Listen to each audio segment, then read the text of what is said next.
السلام علیکم ناظرین، پروگرام دین کی دنیا کے ساتھ میں ہوں آپ کا ہوسٹ اویس اسحاق۔ ناظرین، ماہ ربیع الاول کو خاص اہمیت حاصل ہے نبی علیہ الصلوۃ والسلام کی ذات کے ساتھ، کیونکہ یہ واحد مہینہ ہے کہ جس مہینے میں نبی علیہ الصلوۃ والسلام اس دنیا میں تشریف لائے اور اسی مہینے میں اس دنیا سے واپس تشریف لے گئے۔ عام الفاظ میں ہم یہ بھی کہہ سکتے ہیں کہ یہ مہینہ نبی علیہ الصلوۃ والسلام کا مہینہ ہے۔ اب چونکہ اس مہینے کو اتنی خاص اہمیت حاصل ہے کہ وجہ کل کائنات اس دنیا میں تشریف لائے ہیں، تو ہمیں سمجھنا چاہیے کہ آپ صلی اللہ علیہ وآلہ وسلم کی مبارک ذات اس دنیا میں تشریف کیوں لائی اور کیا ضرورت پیش آئی کہ اللہ تعالیٰ نے آپ کو اس دنیا میں بھیجا۔ ہم سمجھیں گے آج کے اس پروگرام میں کہ آپ صلی اللہ علیہ وآلہ وسلم کا اس دنیا میں آنے کا خاص مقصد، خاص پیغام کیا تھا، اور جاننے کی کوشش کریں گے کہ کیا آیا آج تقریباً 1400 سالوں کے بعد آپ صلی اللہ علیہ وآلہ وسلم کا پیغام ہم تک کیسے پہنچا اور ہم کس حد تک آپ صلی اللہ علیہ وآلہ وسلم کی مبارک زندگی کو فالو کر رہے ہیں۔ یقیناً ہمارے لیے ایک آئیڈیل لائف جو ہے وہ آپ صلی اللہ علیہ وآلہ وسلم کی ہی ہے، جس کے بارے میں خود اللہ تعالیٰ نے قرآن پاک میں ارشاد فرمایا وَمَا أَرْسَلْنَاكَ إِلَّا رَحْمَةً لِّلْعَالَمِينَ۔ تو آپ کی رحمت کا مہینہ بھی ہے اور آپ کا اس دنیا سے تشریف لے جانے والا مہینہ بھی ہے۔ سمجھنے کی کوشش کریں گے اس مہینے کو اور سمجھنے کی کوشش کریں گے آپ کی ذات کو، آپ کی سیرت کو۔ اس موضوع پہ بات کرنے کے لیے آج ہمارے ساتھ موجود ہیں ریسرچ اسلامک اسکالر عنایت الرحمان شمسی صاحب۔ السلام علیکم وعلیکم حضرت، السلام۔ خیریت سے ہیں؟ الحمدللہ۔ بہت بہت شکریہ، آپ نے اپنی مصروفیت میں سے اس عاجز کے لیے وقت نکالا۔ عنایت الرحمان صاحب، سب سے پہلا سوال کہ نبی علیہ الصلوۃ والسلام اس دنیا میں تشریف لائے، آپ کا اس دنیا میں تشریف لانے کا مقصد کیا تھا؟ بسم اللہ الرحمن الرحیم۔ نبی کریم صلی اللہ علیہ وسلم کی بعثت اور آپ صلی اللہ علیہ وسلم کی رسالت کا مقصد صرف اور صرف اللہ تبارک و تعالیٰ کی توحید کا اعلان، آپ اللہ تعالیٰ کی توحید سے دنیا کو، انسانیت کو روشناس کرانا، کہ یہ ایک پورا ایک سلسلہ تھا کہ اسی ایک مقصد وحید کے لیے، اسی ایک مقصد کے لیے اللہ تبارک و تعالیٰ نے انبیاء کرام علیہم الصلاۃ والسلام کا ایک سلسلہ شروع فرمایا، جو حضرت سب سے پہلے انسان حضرت آدم سے لے کر حضرت عیسیٰ تک برابر مختلف ادوار میں مختلف اقوام کے لیے، مختلف انسانی شعوب و قبائل کے لیے اللہ تبارک و تعالیٰ نے حسب ضرورت مبعوث فرماتے رہے، یہاں تک کہ حضرت عیسیٰ علیہ السلام کی تشریف آوری کے بعد پھر آپ حضرت عیسیٰ علیہ السلام آسمانوں پر اٹھائے جاتے ہیں اسلامی عقیدے کے روح سے، اور مسیحیوں کے ہاں وہ کہتے ہیں کہ صلیب ہو گئی، پھانسی ہو گئی حضرت عیسیٰ علیہ السلام کو۔ تو اس کے بعد پھر ایک بڑا ایک دور چلا آ رہا ہے اس کا فترت کا، اسے ایک فترت کا دور کہتے ہیں، جیسے ہم اس کو ایک عبوری دور کہہ سکتے ہیں۔ تو یہ ایک ایسا عبوری دور تھا کہ اس دور کے اندر اللہ تبارک و تعالیٰ اور اللہ تبارک و تعالیٰ کا پیغام کا ایک سلسلہ جو تھا، جو چلا آ رہا تھا، وہ ایک منقطع ہو گیا، اور جو یہ انقطاع کا سلسلہ دراز ہوتا گیا تو انسانیت بھٹکتی چلی گئی، انسانیت گمراہی کی وادیوں میں ڈوبتی چلی گئی، اور جو یہ سلسلہ انقطاع کا سلسلہ بڑھتا رہا، وہی کی جو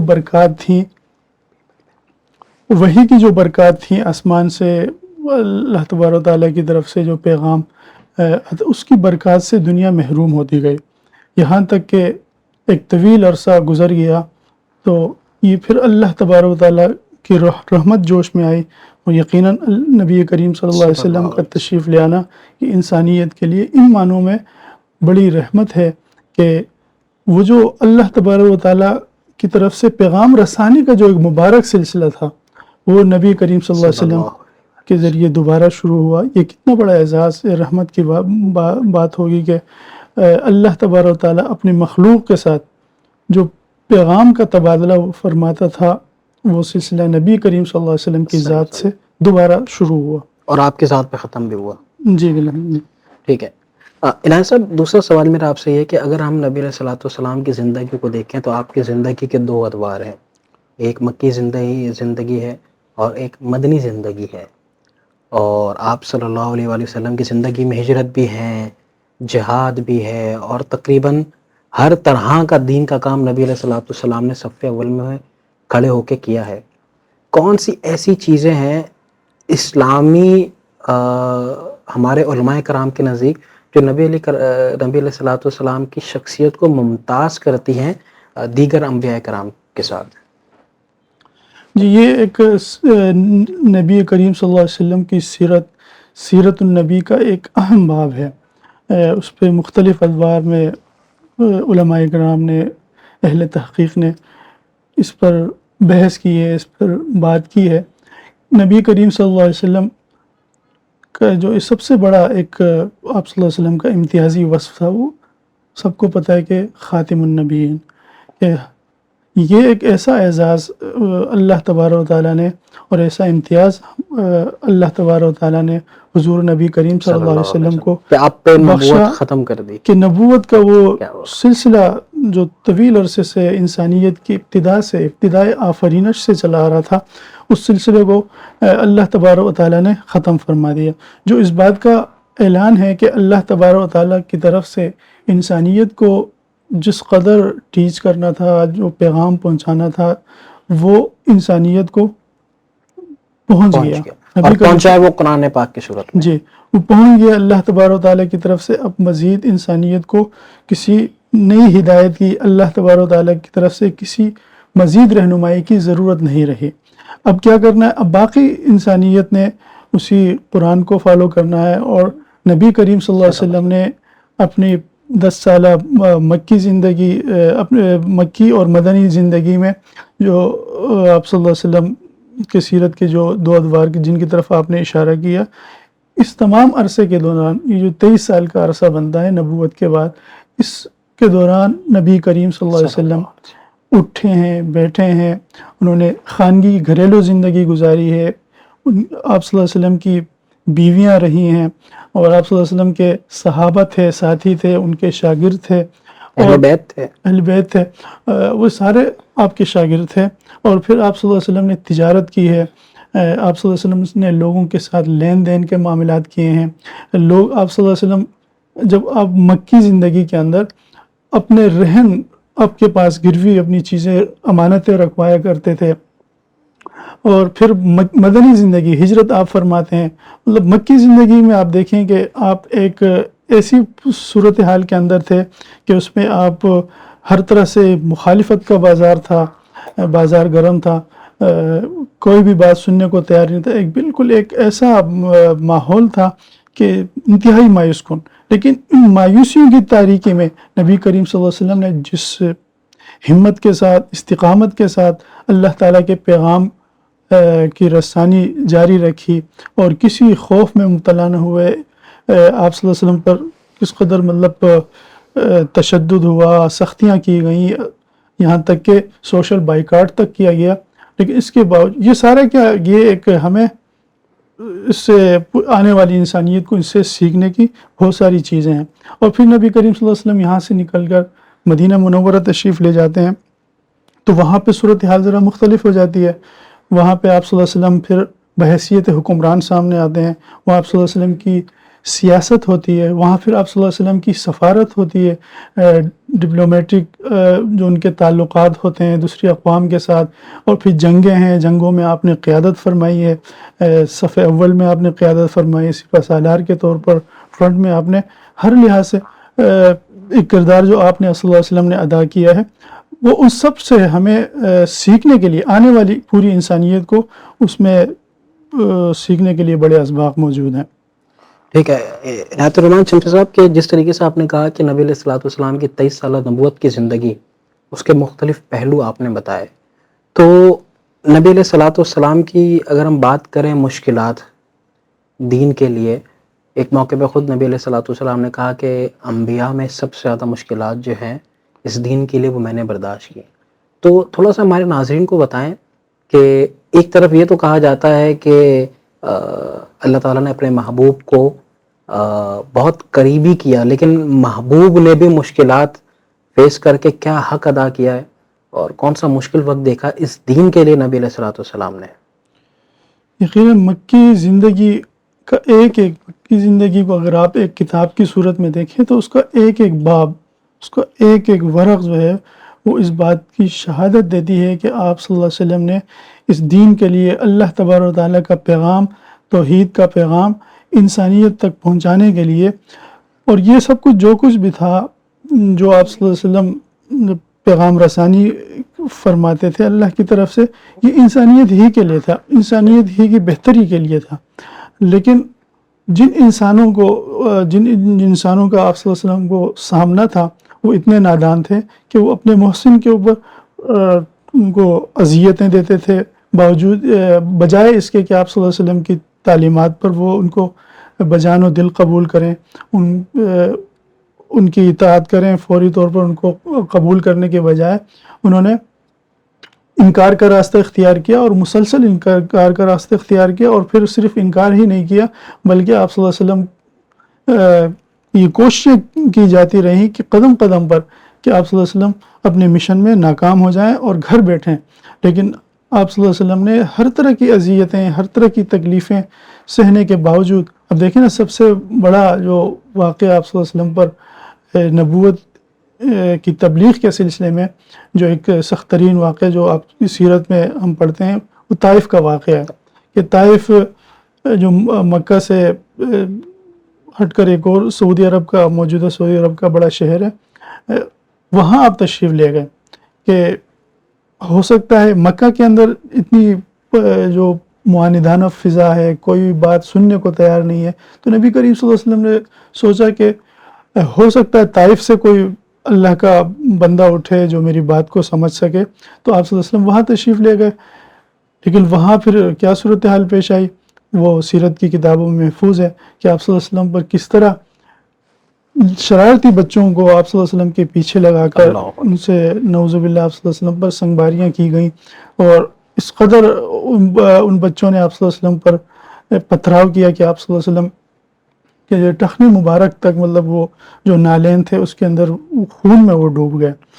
تو اور پھر بعد میں وہ انہی سرداروں نے جو مکہ کے کفار کے سردار تھے، انہوں نے مکہ میں بھی، مدینہ میں بھی ہجرت کے بعد بھی آپ صلی اللہ علیہ وسلم کو چین سے نہیں بیٹھنے دیا. وہ مسلسل حملے کرتے رہے قبائل کو، جن قبائل کے ساتھ نبی کریم صلی اللہ علیہ وسلم نے ایگریمنٹ کیے تھے ان کے ساتھ بقائے باہم کے لیے، آپس میں معاہدے ان کے ساتھ کر کے رہ رہے تھے، ان کو بھی اکسانے کی کوشش کی، یہودیوں کو، کہ مختلف قبائل کو جو وہاں رہتے تھے. اور پھر نبی کریم صلی اللہ علیہ وسلم کے ساتھ وہاں اوس و خزرج کے قبائل نے اور ان کے نچلی ذاتوں نے جنہوں نے ساتھ دیا، جو حلیف تھے نبی کریم صلی اللہ علیہ وسلم کے. اور کچھ حلیف ایسے بھی تھے جو اس وقت تک اسلام انہوں نے قبول نہیں کیا تھا، لیکن ان کی چونکہ مکہ کی اسٹیبلشمنٹ سے کچھ انبن اور لگی رہتی تھی، تو اس میں انہوں نے وہ نبی کریم صلی اللہ علیہ وسلم نے انتہائی بہترین دانشمندانہ سفارتکاری کا مظاہرہ کرتے ہوئے انہیں ساتھ ملا لیا تھا. تو یہ لوگ ہر اس جگہ پہنچے جہاں وہ کیا نام ہے نبی کریم صلی اللہ علیہ وسلم کے ساتھ جو کسی بھی طرح اٹیچ تھے اور آپ صلی اللہ علیہ وسلم کے ساتھ معاہدوں میں رہتے تھے. تو ان سب کو بھی اکسانے کی کوشش کی، حملے کیے. کتنی جنگیں ابھی دیکھیں، بدر کی جنگ ہے، پھر احد کی جنگ ہے، یہاں تک کہ آپ چلیں خندق تک. کسی صورت انہوں نے وہ سرنڈر کرنے کو اللہ کے حکم کے آگے وہ نادان لوگ وہ تیار نہیں ہوئے، نبی علیہ الصلوۃ والسلام سے مقابلہ کرتے رہے. عنایت صاحب یہ بتائیے گا کہ جب سے ہوش سنبھالا ہے، اگر ہم بات کرتے ہیں ربیع الاول کے مہینے کی، تو ایک یہی بات سننے میں آئی ہے کہ نبی علیہ الصلوۃ والسلام اس دنیا میں تشریف لائے ہیں تو ہمیں خوشی منانی چاہیے، اور ایک طبقہ یہ کہتا ہے کہ نبی علیہ الصلوۃ والسلام اس دنیا سے تشریف لے گئے تو ہمیں غم بنانا چاہیے. تو ہمارے ناظرین کو یہ بتائیں کہ وہ خوشی منائیں، غم منائیں، یا پھر اس مہینے کو کس طرح سے منائیں؟ دیکھیں، ربیع الاول اسلامی ہجری کیلنڈر کا تیسرا مہینہ ہے. جی. یہ تیسرا ربیع الاول کی ویسے تو باقی جس طرح 11 مہینے ہیں، ساتھ میں یہ 12واں مہینہ ہے، یہ ٹوٹل 12 مہینے، ان میں یہ بھی ان جیسا ایک مہینہ ہے. لیکن اس مہینے کی خصوصیت، اس مہینے کو جو چیز ممتاز کرتی ہے وہ آپ صلی اللہ علیہ وسلم، نبی کریم صلی اللہ علیہ وسلم کی ذات سے اس کی نسبت ہے. صحیح. نسبت بہت بڑی چیز ہوتی ہے. بے شک. نسبت دیکھیں، پتھر ہے نا، اب یہ پتھر کسی نگ میں جڑ جائے تو اس کی نسبت دیکھیں کتنی بڑھ جاتی ہے، اس کی قیمت بڑھ جاتی ہے. وہی پتھر ہے جو نیچے پڑا ہوا ہے، وہی پتھر جب کسی بادشاہ کے اس کے اندر انگوٹھی میں لگ جائے اس کی کتنی بڑی قیمت ہوتی ہے. تو یہی نسبت دیکھیں، اسی نسبت نے نبی کریم صلی اللہ علیہ وسلم کی ذات کی نسبت نے ربیع الاول کو ایک ممتاز اور ایک بڑا عالیشان مرتبہ اور مقام عطا کیا ہے. اور یہ بھی درست ہے کہ اسی مہینے کے اندر جیسے نبی کریم صلی اللہ علیہ وسلم کی ولادت باسعادت ربیع الاول کے اندر ہوئی ہے، اسی طرح آپ صلی اللہ علیہ وسلم دنیا سے تشریف بھی اسی مہینے کے اندر لے گئے ہیں. اب اس میں اختلاف تو دونوں میں اختلاف ہے. جی، ولادت کے اندر بھی اختلاف ہے. نہیں، اگر ہم حضرت چلے، وہ تو علماء کرام کے کام ہے کہ وہ اختلاف کو دیکھیں، ہم اختلافی موضوع پہ بات ہی نہیں کرتے. آپ سے سوال یہ پوچھتا ہوں کہ عام فہم میں ہمارے ناظرین کو بتائیں کہ اس مہینے کو کیسے گزارنا ہے، کیسے منانا ہے، کون سے کام کرنے چاہیے، کون سے کام نہیں کرنے چاہیے. آیا روزہ رکھیں، صدقہ کریں، خیرات کریں، میلاد منائیں، لنگر دیں، کیا کرنا چاہیے؟ دیکھیں، اسلام کی جو تعلیمات ہمارے پاس ہیں اس کے 2 سورس ہیں، قرآن اور سنت. قرآن اور سنت میں جہاں قرآن و سنت کے اندر ایک مسلمان کو اپنی لائف کیسی گزارنی ہے اس کے لیے قدم قدم پر اس کی احکامات موجود ہیں، اس کی رہنمائی موجود ہے. اور اسی طرح ہر مہینے، جیسے رمضان کا مہینہ ہے تو اس کے اندر کیا کرنا ہے یہ قرآن کریم کے اندر موجود ہے، اور سنت سے بھی ثابت ہے. آپ صلی اللہ علیہ وسلم کی ذات، آپ صلی اللہ علیہ وسلم کی پریکٹس سے اور پھر صحابہ کرام سے پورا ایک تسلسل ہے، اس سے ثابت ہے کہ اس مہینے کے اندر کیا کرنا ہے، کیا نہیں کرنا. لیکن ہم دیکھتے ہیں کہ ربیع الاول کے بارے میں، ربیع الاول میں کیا کرنا ہے، کیا نہیں کرنا، اس حوالے سے قرآن و سنت میں کوئی خاص کسی عبادت کا یا کسی خاص رسم کا، کسی خاص ایک سرگرمی کا کوئی رہنمائی یا کوئی ذکر نہیں ملتا. تو اب یہ ساری جو ہے وہ یہ تو ہم نہیں کہہ سکتے کہ کیا کرنا چاہیے، کہ کوئی عبادت کوئی خاص کرنی چاہیے نہیں کرنی چاہیے. لیکن جس طرح باقی 11 مہینے ہمیں نبی کریم صلی اللہ علیہ وسلم کی سنتوں پہ عمل کرنا چاہیے، آپ صلی اللہ علیہ وسلم کے اقوال، آپ صلی اللہ علیہ وسلم کے ارشادات کی اتباع کرنی چاہیے، اطاعت کرنی چاہیے. اس مہینے کے اندر بھی اس کو یہی طریقہ اختیار کرنا چاہیے. کوئی خاص عمل نہیں، کوئی خاص عمل نہیں ہے. اس سے پہلے آپ نے یہ بھی ایک سوال کیا کہ وفات کو منائیں یا ولادت کی خوشی منائیں یا وفات کا غم منائیں. دیکھیں، ایک عموماً دلیل یہ دی جاتی ہے، معذرت میں کسی کی ترجمانی نہیں کر رہا، لیکن ایک دلیل یہ دی جاتی ہے کہ دین اسلام نے جو ہے وہ وفات منانے کے لیے دن مقرر کیے ہیں. اس میں مختلف مثالیں ہیں، بیوہ کے لیے دن مقرر کیے ہیں، اسی طرح کسی دیگر دن ہیں. تو اس دن تک جو ہے نا وہ آپ وفات کا غم منا سکتے ہیں، اس کے بعد آپ غم نہیں منا سکتے. ایک ہی بات سامنے آتی ہے. جی، بات وہی ہے کہ ہمیں دیکھنا ہوگا صدر اول کی طرف، عہد رسالت کی طرف، صحابہ کرام کے عمل کو دیکھنا چاہیے کہ وہ ان کے دور میں، ان کی زندگیوں میں بھی ربیع الاول آتے رہے ہیں. ٹھیک ہے نا. ہجرت تقویم کا جو سلسلہ ہے، کیلنڈر ہجرت مرتب ہوا ہے، اسلامی کیلنڈر حضرت عمر رضی اللہ کے دور میں. اور مزے کی بات یہ ہے کہ جب یہ حضرت عمر رضی اللہ عنہ کے دور میں جب اسلامی کیلنڈر ترتیب دیا جا رہا تھا، وہ بھی اس وقت بھی ربیع الاول ہی کا مہینہ تھا. اگرچہ اسلامی کیلنڈر کا آغاز محرم سے ہوتا ہے، لیکن جس وقت یہ فیصلہ کیا جا رہا تھا اس وقت وہ مہینہ بھی ربیع الاول ہی کا تھا.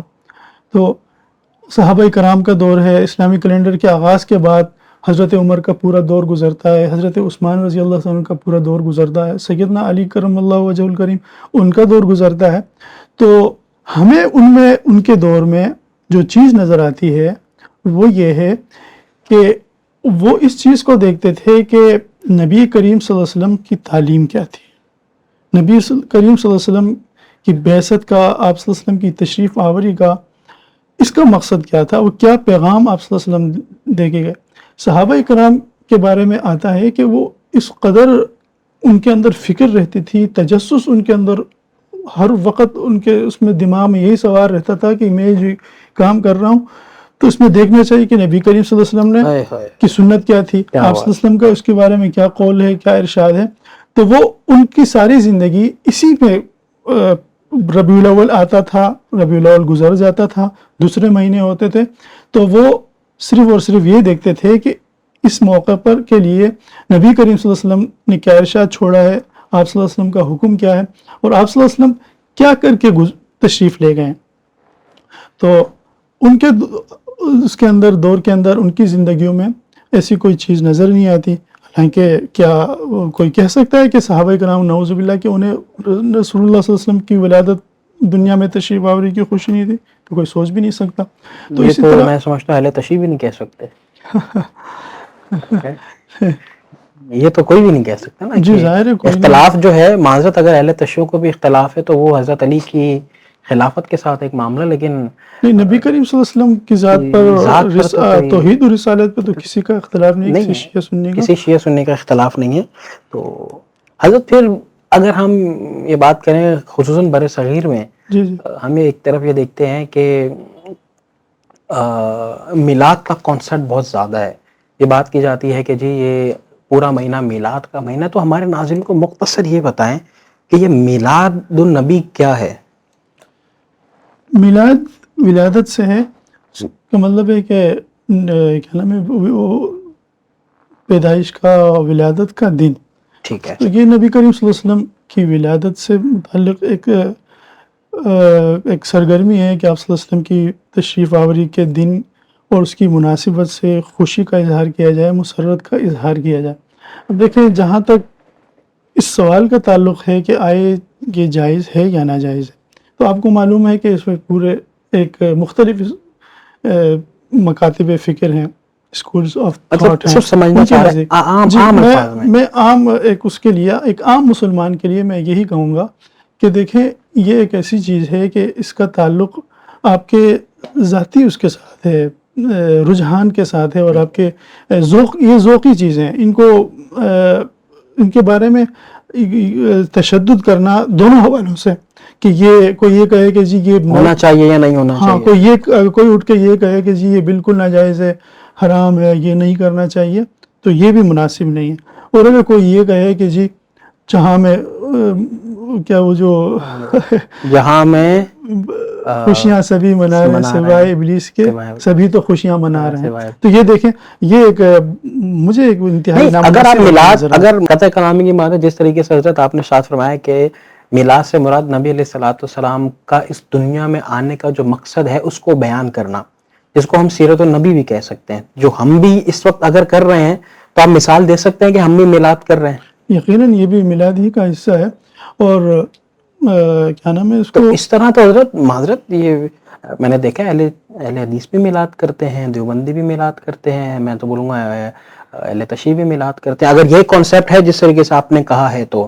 جی، لیکن تھوڑا سا اس میں یہ ہوگا کہ خاص کر آپ نے اہل حدیث مکتب فکر سلفی حضرات کا، ان کی آپ نے مثال دی، تو میرے علم کے مطابق وہ اس کو کسی خاص دن کے ساتھ مناسب وہ نہیں کرتے.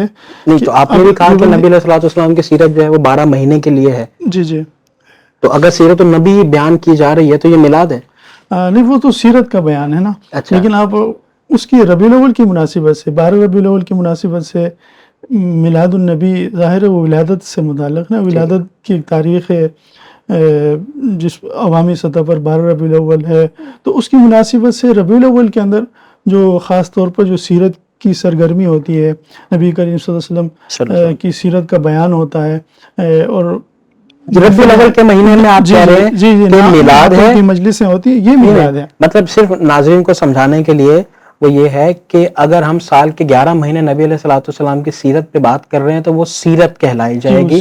اگر اس ایک مہینے میں نبی علیہ السلام کی سیرت، اس دنیا میں آنے کا مقصد، اگر ہم اس پہ بات کریں تو یہ میلاد کہا جائے گا. جی، یہ میلاد کا، یہ عام الفاظ ہے. جی عام الفاظ، مطلب یہ میلاد میں کوئی ایسی چیز نہیں ہے جس پہ لوگ شکوک و شبہات پیدا کریں. تو پھر بریلویوں پہ اعتراض کیوں ہے؟ میلاد پہ بڑا اعتراض اٹھایا جا. دیکھیں بات میں نے وہی کہی نا کہ اس کی بنیاد ہم تلاش کرنی ہمیں ٹھیک ہے. کی ضرورت ہے. اب بریلوی مکتب فکر ان کا جو موقف ہے، ان کا جو بیانیہ ہے، نظریہ ہے، وہ اس بنیاد پہ ہے کہ نبی کریم صلی اللہ علیہ وسلم کی دنیا میں تشریف آوری اس دنیا کی سب سے بڑی خوشی ہے.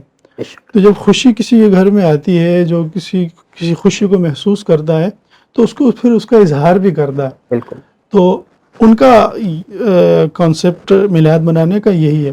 تو بنیادی طور کے اندر اس کے اندر کوئی خرابی نہیں ہے، بالکل درست ہے، ایک خوشی منا رہے ہیں، ٹھیک ہے.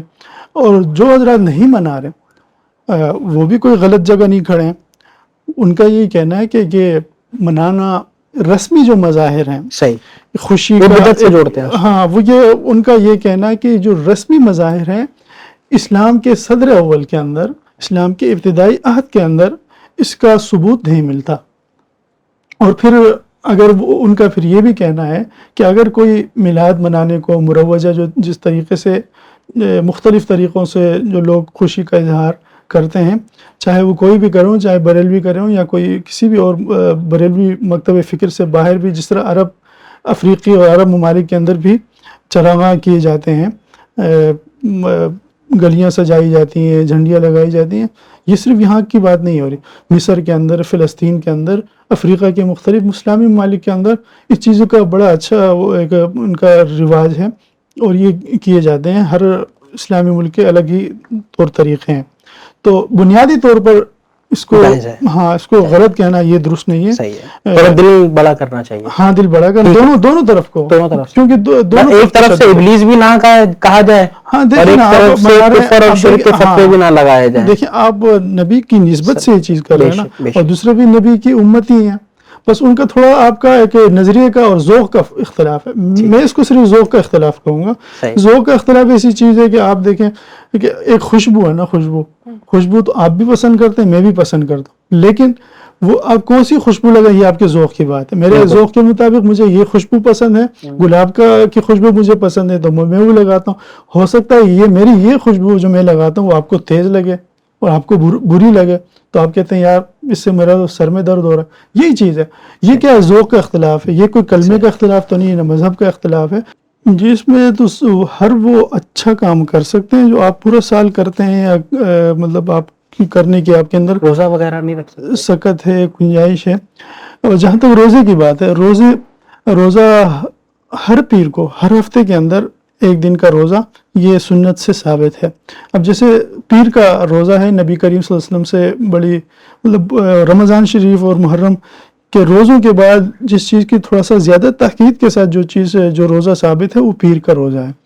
تو پیر کا روزے کے متعلق نبی کریم صلی اللہ علیہ وسلم سے جب پوچھا گیا کس لیے، تو آپ صلی اللہ علیہ وسلم نے اس کی فضیلت بیان کرتے ہوئے ایک بات یہ ارشاد فرمائی کہ پیر کے دن میں پیدا ہوا. اللہ. تو دیکھیں نا، تو اگر پیر کے دن اپنے ذات کے ساتھ جوڑنا، جی نہیں، دیکھیں نا، پیر کا دن جب نبی کی ذات سے جڑا تو اس کی اتنی اہمیت ہو گئی کہ نبی کریم صلی اللہ علیہ وسلم نے اس کے اندر ایک روزے کی آپ نے مطلب پریکٹس بھی کی، آپ نے خود رکھا اور امت کو بھی بتایا تاکید سے.